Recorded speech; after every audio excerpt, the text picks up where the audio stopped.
안녕하세요. 결혼 생활 1년 반 만에 결국 이혼을 하게 된 올해 30살 여자입니다. 이혼하고 난 지금도 남편의 속내를 도무지 이해할 수가 없어요. 제가 친정어머니가 시어머니보다 모든 방면에서 뛰어나고 시어머니가 우리 친정어머니한테는 비교할 상대도 안 된다고 무시했던 적이 있던 것도 아닙니다. 그런데 왜 자꾸 지 혼자 시어머니와 친정어머니를 두고 그렇게 라이벌 관계를 만들어대는지 그 이유를 도무지 알 수가 없었어요. 심지어 시어머니는 그런 데에는 별로 관심도 없으셨거든요. 그냥 아들 잘 되길 바라시는 평범하게 좋은 시어머니세요. 아니, 그런 분이시라고 생각했었지요. 그런데 왜 자꾸 시어머니는 가만히 있는데 왜 시어머니와 친정어머니 중 누가 더 나은지, 누가 더 잘하는지, 누가 더 좋은 인생을 살았는지 그런 걸 기준을 만들어서 판단하고 정하려고 하는 건지. 겪어보지 못하신 분들은 이게 얼마나 스트레스인지 모르실 거예요. 애초에 시어머니와 친정어머니 두 분이 서로 살아온 삶부터가 다르시거든요. 저희 친정어머니는 제가 졸업하고 취직하자마자 그만두긴 했지만 쭉 직장 생활을 하셨고 시어머니는 평생을 전업주부로 살아오셨어요. 친정어머니가 직장 생활을 하신 만큼 어떤 부분에서는 시어머니보다 더 아는 바가 많고 반대로 시어머니 또한 전업주부 생활을 하시면서 어떤 부분에서 저희 친정어머니보다 훨씬 아는 바가 많은 게 있을 텐데 남편은 굳이 제 입에서 시어머니가 친정어머니보다 더 대단하다는 말을 듣고 싶었나 봐요. 원하는 대답 골라서 해주는 게 어려운 건 아니지만 저 역시 아닌 사실을 두고 친정어머니를 깎아내리면서까지 남편 기분 하나 좋으라고 시어머니를 축혀 세워줄 생각은 없었습니다. 물론 저희 집이 시댁과 비교했을 때 조금 여유가 있는 편이긴 해요. 그런데 그건 친정어머니가 직장 생활을 하셨다고 집에 돈이 더 많은 게 아니고 애초에 할아버지 때부터 형편이 여유로웠던 거였거든요. 만약 자격지심이 문제였다면 자격지심을 느껴도 그건 시어머니가 저희 친정어머니에게 느끼셔야 하는 부분 아니겠나요? 그런데 세상에 제가 태어나서 대리효도에 대한 이야기는 몇 번이고 들어봤어도 대리 자격지심은 제 인생에서 듣도 보도 못한 경우라서 아직도 남편하고의 결혼 생활을 되새겨보면 도무지 이해가 가질 않고 황당한 일투성이에요. 그리고 무엇보다 그럴 거였으면 차라리 결혼 전부터 그랬어야지. 왜 결혼하자마자 돌변해서 저러는 건지. 정말 남편 덕분에 팔자에도 없는 이혼까지 해보고 열받는 일투성이입니다. 남편하고는 3년 연애하고 결혼을 했어요. 말씀드렸다시피 연애하는 동안 두 사람 사이에 있어서 남편이 단 한 번도 시어머니 이야기를 꺼내면서 친정어머니와 비교했던 적 단 한 번도 없어요. 남편이 저한테 왜 그러는 건지 직접적으로 이유를 말해준 적도 없습니다. 하지만 갑자기 사람이 다른 사람이 될 만큼 돌변한 건 나름의 계기가 있겠거니 생각했어요.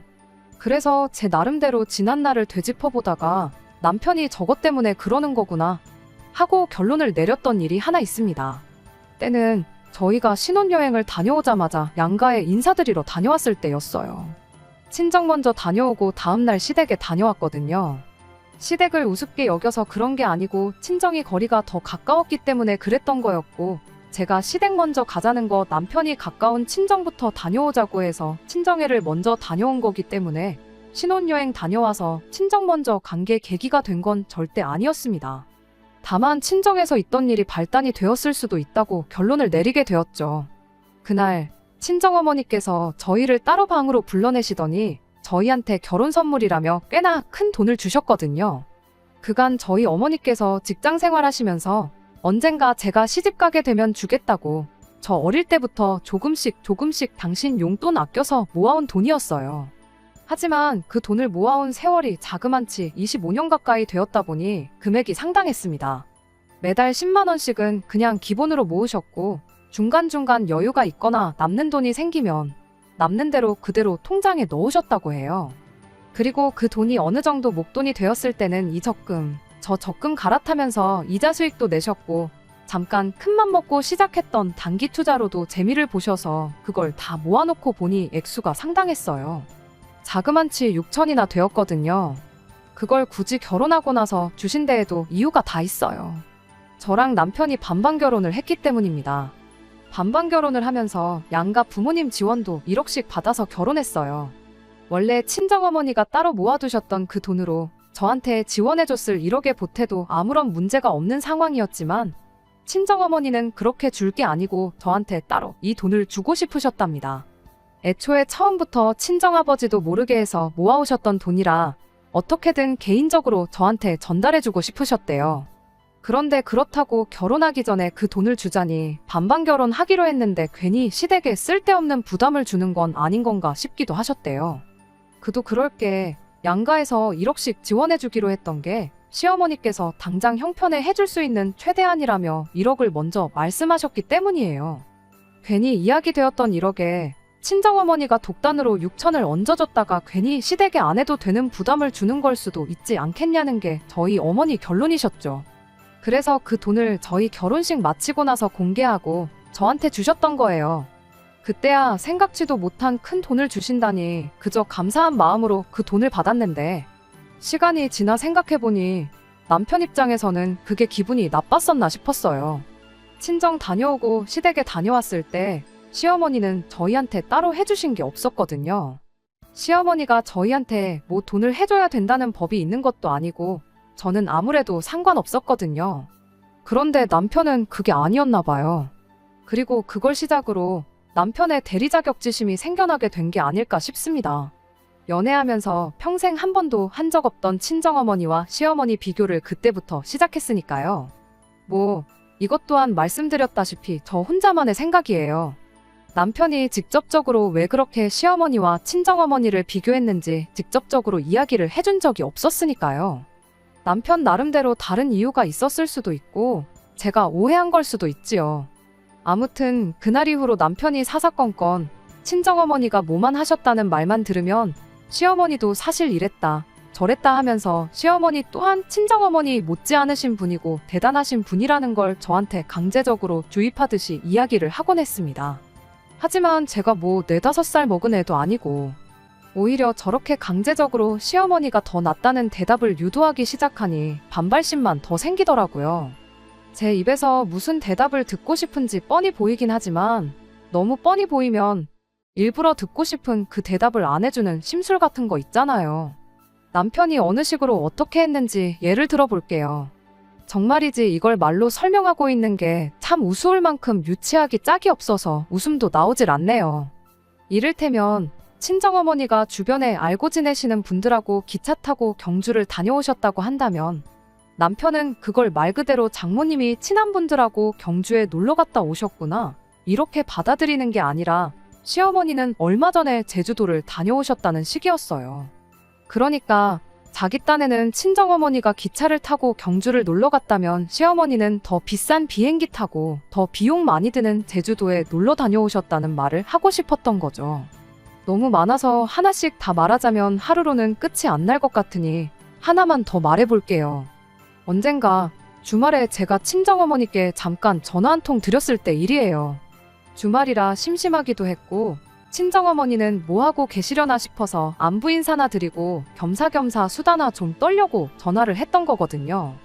그런데 친정어머니가 친구분하고 스크린을 치러 가는 길이라시며 나중에 통화하자시길래 알겠다 말하고 스크린 재밌게 잘 치시라 한마디 하고는 전화를 끊었습니다. 그런데 옆에서 남편이 제가 통화하는 걸 듣고는 장모님은 스크린을 치러 다니시냐 하더니 난데없이 시어머니가 저희 결혼도 하기 몇 달 전에 아는 분들하고 필드 나갔다 온 이야기를 꺼내는 겁니다. 그러면서 어디서 주워들었는지 장모님은 언제 머리를 올리셨냐 묻고는 스크린에서 백날 잘 쳐봐야 필드 나가면 아무 소용도 없다고. 필드는 잔디가 어쩌고 바람이 어쩌고 하면서 혼자 떠벌거리기 시작하더라고요. 거기다 대고 마치 어린애들이 우리 집 송아지는 금송아지다 하면서 싸우는 것 마냥 친정아버지가 회원권을 가지고 계셔서 한 달에 한 번은 필드를 다녀오시고 계신다느니 그런 말까지는 할 것도 없겠다 싶어서 일부러 아무 말 않긴 했지만 그런 식으로 친정어머니가 하나를 하셨다면 시어머니는 열을 하셨다는 식으로 받아치는 게 일상이었습니다. 직접적으로 피해 끼치는 게 없으니 이게 별것 아닌 거라 받아들이시는 분들도 계실 수 있지만 직접 당해보지 않으신 분들은 이게 기분이 어떤지 모르실 거예요. 매번 친정어머니에 대한 이야기가 나올 때마다 저런 식으로 시어머니가 더 대단한 걸 하셨네, 시어머니가 더 잘하시네 어쩌네 하는 이야기 듣는 게 얼마나 짜증나는 건지 말이에요. 그래서 나중에 가선 아예 그냥 친정어머니에 대한 이야기를 남편 앞에서 입도 뻥긋하지 않았어요. 괜히 말 꺼내봐야 시어머니가 더 대단한 걸 해보셨네 나올 게 뻔했으니 말이고 그걸 그냥 그러려니 받아줄 만큼 제가 천사 같은 성격을 가지고 있는 것도 아니었거든요.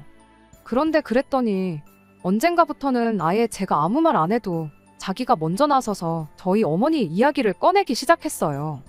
대부분은 뭐 장모님은 해외여행은 다녀오셔봤냐?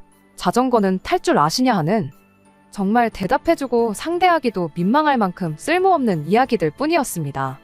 제가 시어머니가 자전거를 탈 줄 아시는지 모르시는지 알아서 어디다 쓰겠어요. 그래도 되도록 남편이 꺼내는 말 최대한 무시하면서 나름 잘 넘기고 있었는데 한 번은 정말 남편한테 정색하면서 짜증을 냈던 적이 있었습니다. 저희 친정어머니가 직장 생활 하시면서 돈을 얼마 정도 버신 거냐 묻더라고요. 부모님이 직장 생활하면서 돈을 얼마나 버셨는지 세보는 사람이 세상에 어디 있겠나요? 당연히 모른다고 했고 그건 왜 물어보냐고 남편한테 물어봤어요. 그랬더니 남편이 한다는 소리가 시어머니는 평생을 전업주부로 살림만 하면서 살아오셨지만 사실 따지고 보면 웬만한 직장인들보다 돈을 더 버신 거나 마찬가지는 소리를 하면서 시댁 이야기를 꺼내왔습니다. 주저리 한참을 떠들었는데 대충 결론부터 말하자면 시어머니가 남들보다 안목이 좋아서 부동산으로 평생 재미를 보셨다는 거예요. 신혼집을 어디 지역에 구했을 때 거기에 뭐가 있다고 그런 데다가 집을 그것도 전세도 아니고 매매로 샀냐며 주변 사람들이 손가락질하고 비웃고 그랬는데 그게 몇 년 지나 부동산 대박을 터뜨리면서 그 사람들 다 입을 닫게 만들어줬다고. 그리고 그 이후에도 그때 번 돈을 기반으로 이사를 3번 정도 더 했는데 이사를 갈 때마다 차액으로 억소리가 나는 만큼 돈을 버셨다는 이야기였습니다. 대한민국은 열심히 일하는 것보다는 역시 부동산 아니겠냐면서 시어머니의 그 집을 고르는 깐깐한 기준과 안목을 칭찬하고 있었어요. 그런데 그거랑 친정어머니가 직장 생활하시면서 얼마나 버셨는지 궁금한 거랑 무슨 상관이냐고 물었더니 자기가 말하지 않았냐고 열심히 일해봐야 대한민국은 역시 한방이 중요하다면서 능력 안 되는 사람이나 그렇게 월급 받으면서 일하지 진짜 부자들은 부동산으로 차액을 남겨먹으면서 쉽게 돈을 번다는 어이없는 소리를 하더라고요. 순간 이 인간이 미쳐도 아주 단단히 미쳤구나 싶었고 그때만큼은 저도 그냥 그러려니 하고 웃어넘길 수가 없었어요. 남편이 하고 싶은 소리가 우리 친정어머니가 그간 직장 생활한 건 다 헛일이었고 능력 좋은 시어머니가 부동산으로 번 것만도 못하다는 소리였는데 세상에 어떤 자식이 설령 그 상대가 남편일지라도 자기 부모 인생을 부정하는 사람을 용서할 수가 있겠나요? 그래서 남편한테 너나 똑바로 하라고 한마디 했어요. 그렇게 말하고 있는 너도 지금 월급쟁이 생활하고 있지 않느냐고 그런 소리 하고 싶으면 너부터 부동산이 됐든 주식이 됐던 돈으로 나부터 호강부터 시켜주고 꺼내라 했죠. 우리 엄마가 평생 일을 해서 얼마를 버셨든 간에 신경 끄라고. 그리고 우리 부모님 세대에서 집 자가로 가지고 있는 사람 중에 부동산으로 재미 안 본 사람이 몇이나 되겠냐고. 친정집하고 시댁하고 지금 어디가 더 비싼 집에 살고 있는지 한번 인터넷으로 찾아보겠냐고 따져 물었습니다. 집값을 비교해보자고 했더니 그때 가선 남편이 아무 말도 못하더라고요.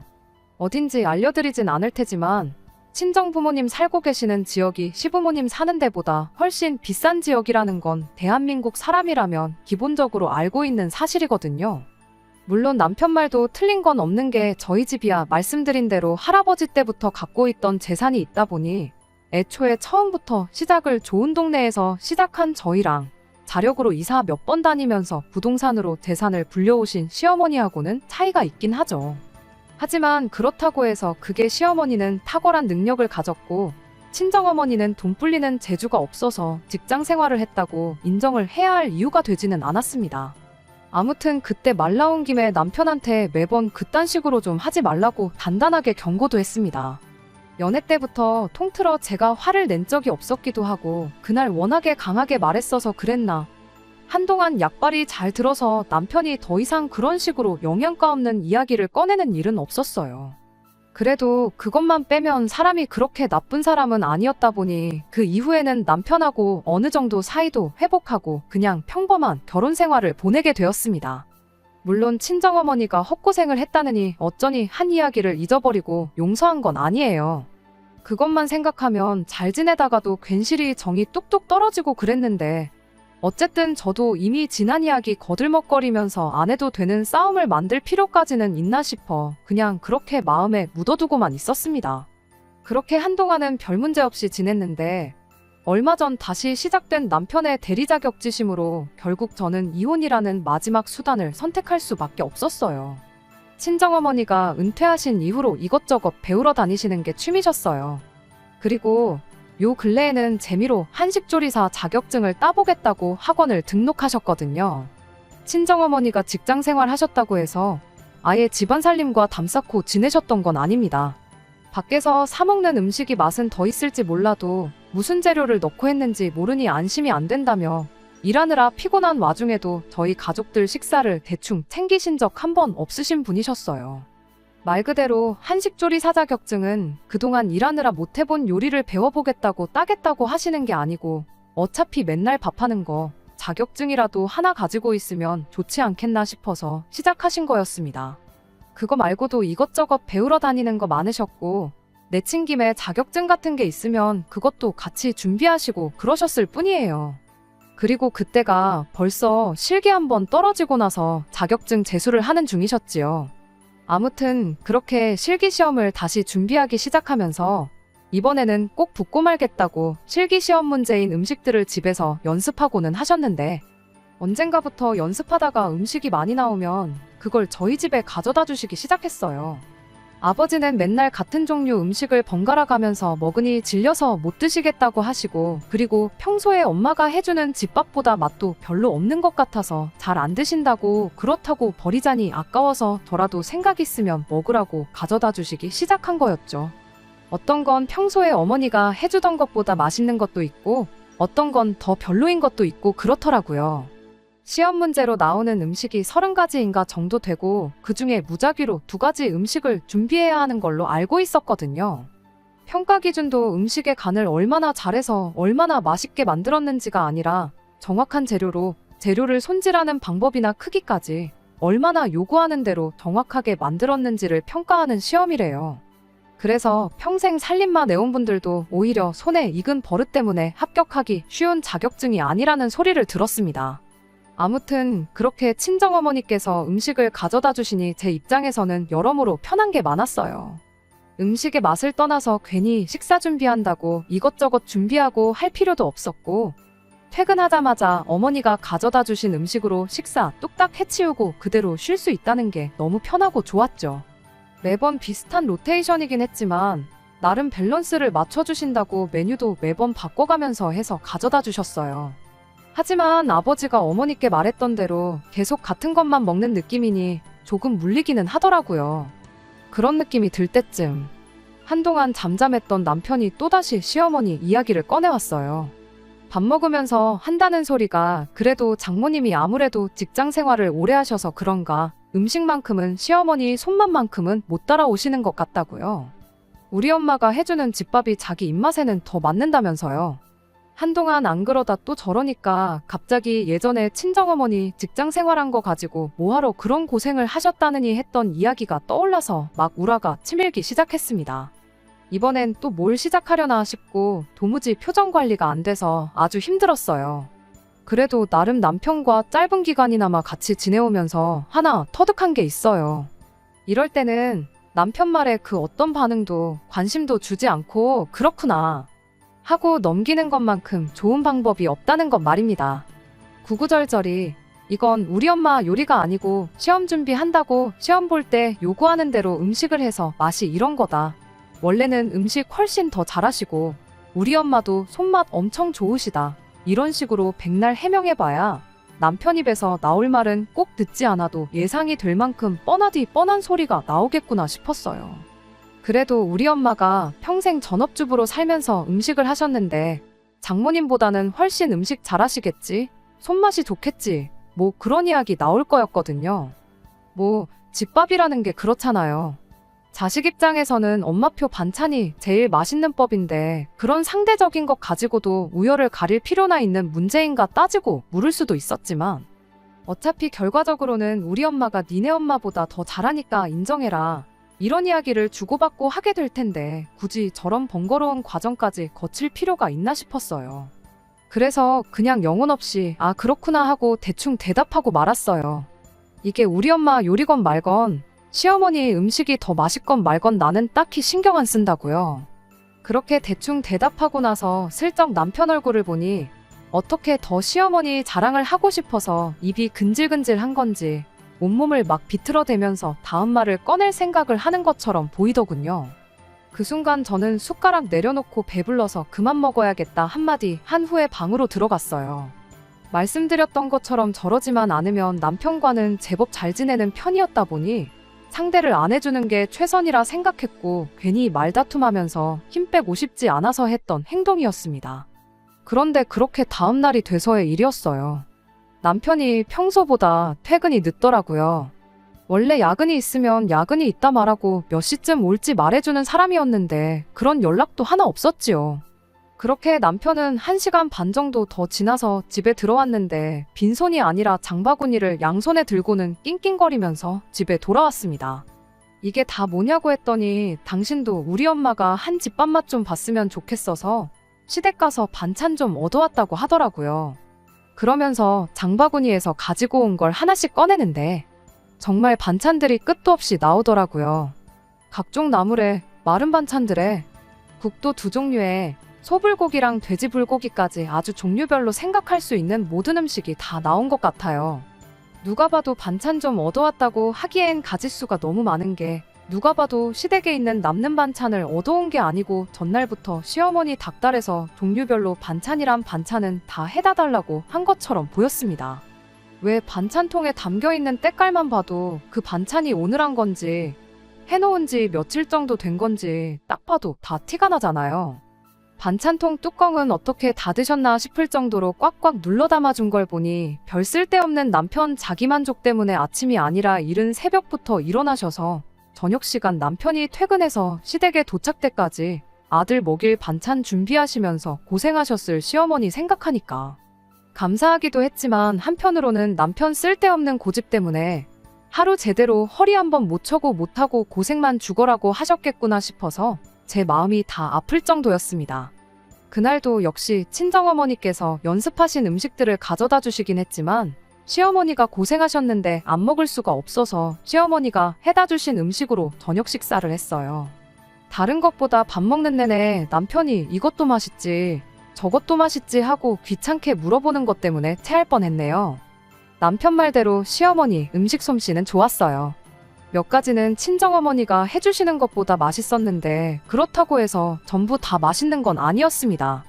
어차피 입맛이 상대적인 거니 그런 건 별로 중요한 게 아니라 생각했는데 남편은 기어이 제 입에서 시어머니표 반찬이 친정어머니가 해다 주시는 것보다 더 맛있다는 말을 듣고 싶었나 봐요.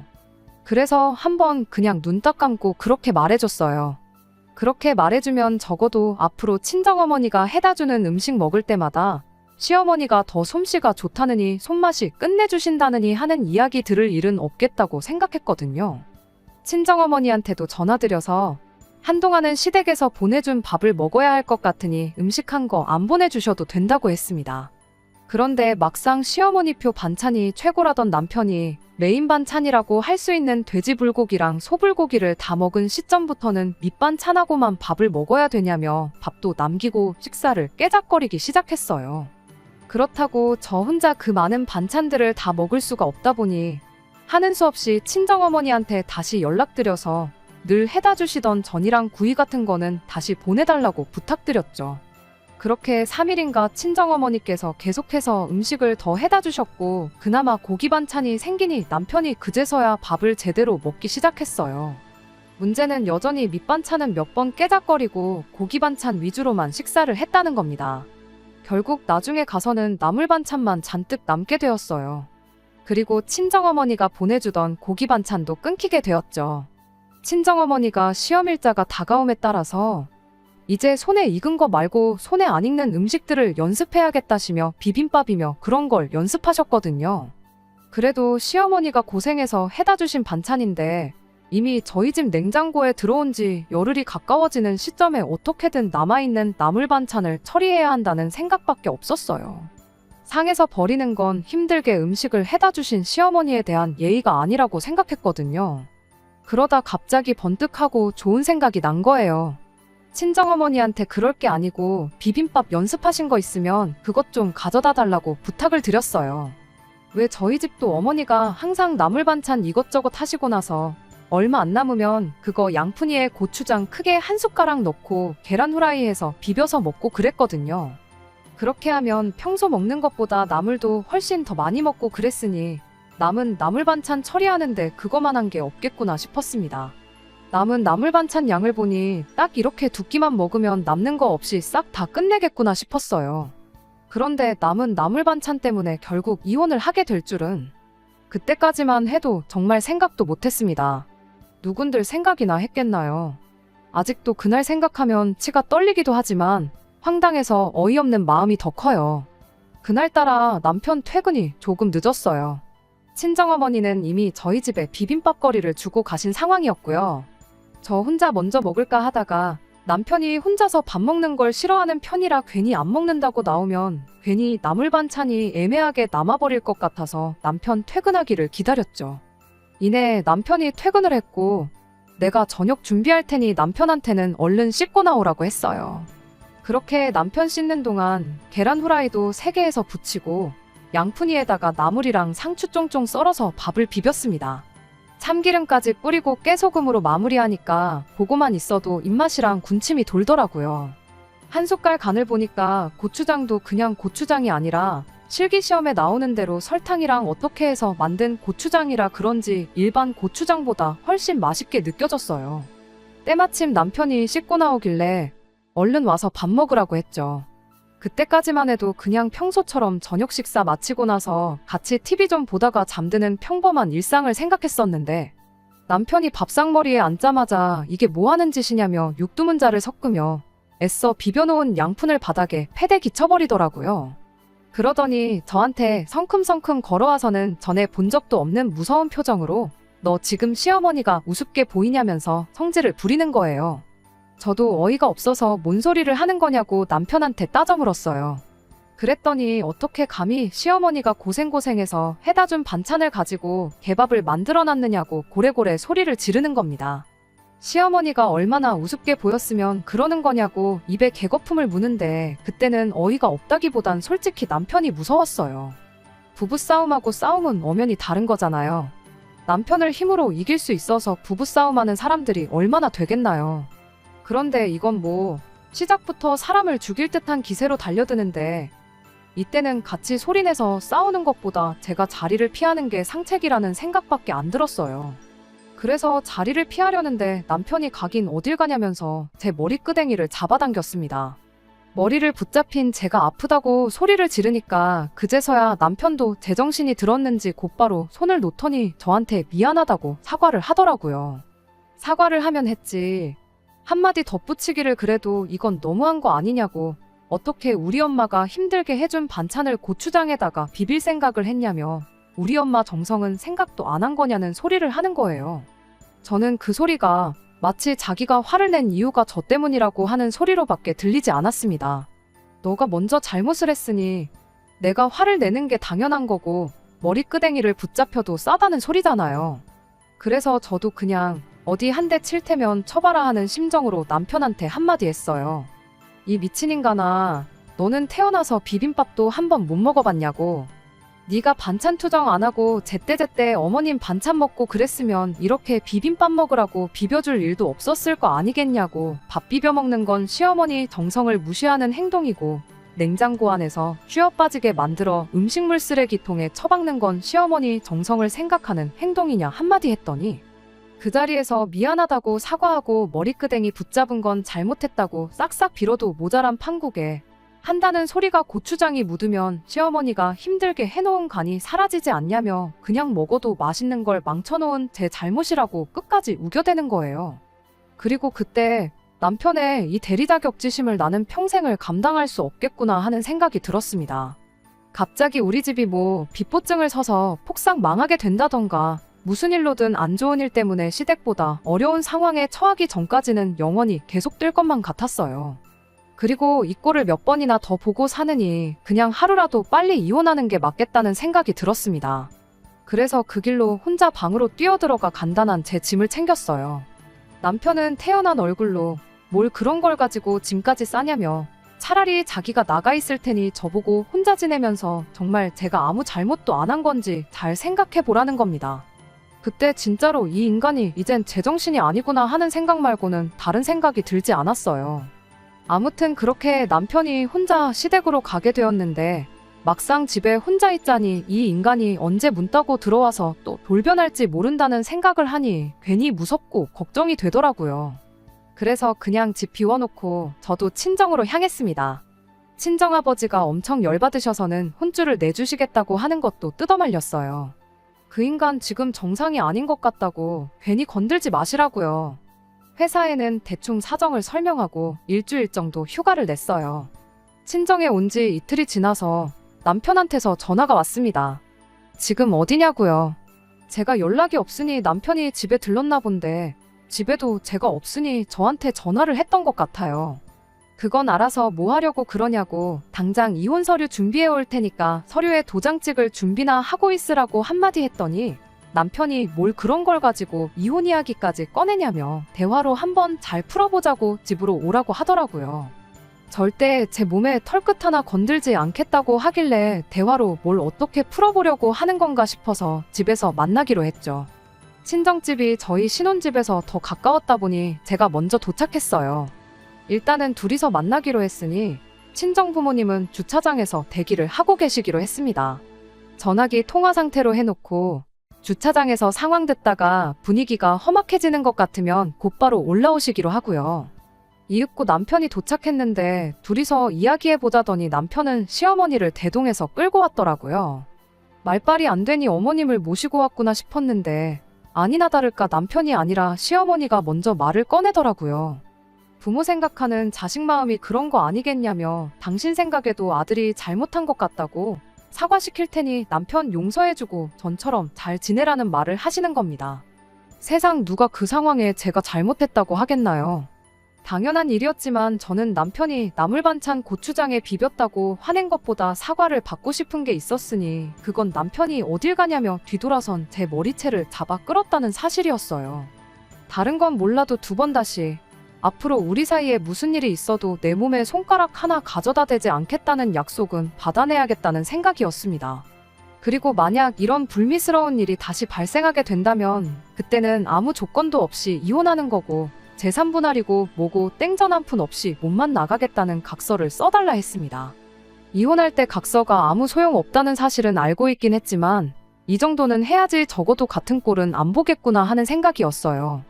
그런데 난데없이 시어머니가 그런 불합리한 조건은 받아들일 수 없다면서 싫다고 거절을 하시더군요.